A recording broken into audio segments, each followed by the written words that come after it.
ফারুকরে ধরে কে?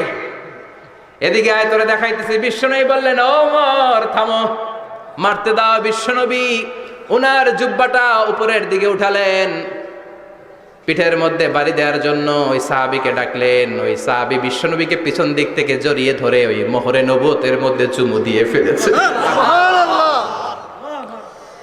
সাহাবী বললেন, নবী গো, এই নাটক করার জন্য আপনি আমারে মাফ করে দিয়েন।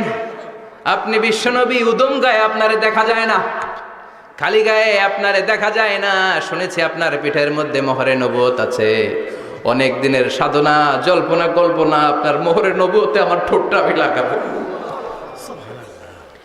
আপনার মোহরে নবুয়তের মধ্যে আমার ঠোঁটটা লাগিয়ে আমার ঠোঁটটারে আমি জাহান্নাম থেকে পরিত্রাণ করাবো। এজন্য প্ল্যান প্রোগ্রাম করে এতক্ষণ আপনার জামাটা খুলতে বলেছি। আপনার উপরে আমার কোনো হক নাই। আমার আব্বা মা, আমার সম্পদ, আমার জীবন আপনার জন্য কোরবান গো নবী।